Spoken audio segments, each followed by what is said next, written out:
had a big effect on his communication abilities, as well as different aspects of his life. And now that his health is stable, my goal is to work on improving his communication so that we can transition him back into his daily activities and routines as easily as possible. Mm-hmm.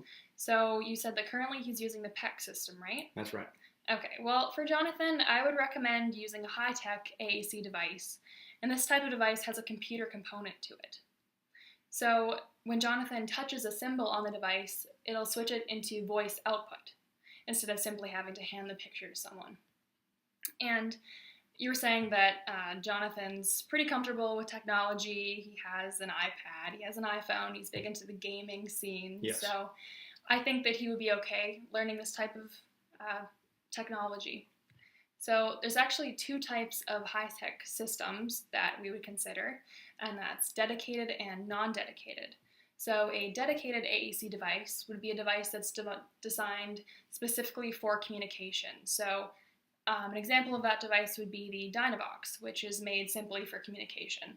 But a non-dedicated device would be a device that's made for not for communication, but can be used for communication. So an example of this would be an iPad. So an iPad isn't made for communication, but it has apps that can be downloaded onto it that can be used for communication. So we might want to download the Proloco 2 to Go app on the iPad, and he can use that to communicate. Okay. So does that make sense? Yeah.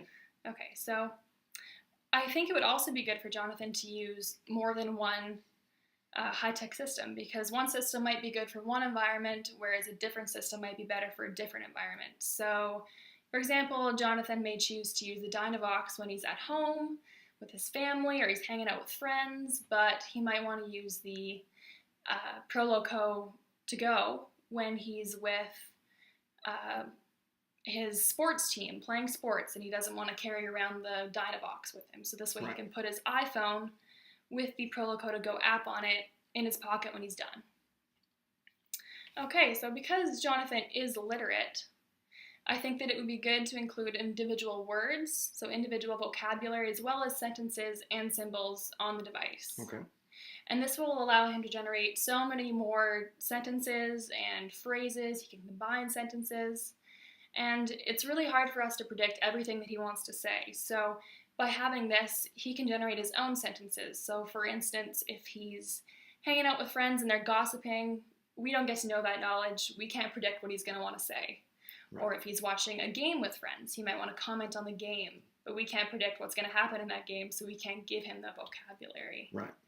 So in terms of speech output on the device, we have two options. We could do the digitized or the synthesized. So a digitized voice would be a human recording of a voice, and a lot of people find that this is more natural. We also have the synthesized option, which would be a computer recording. So this option sometimes sounds robotic to people, but some people really like it, so it'd really be up to him. Right. We just want to make him feel as comfortable as he can with the voice so that he can kind of like internalize it as his own voice. Sure.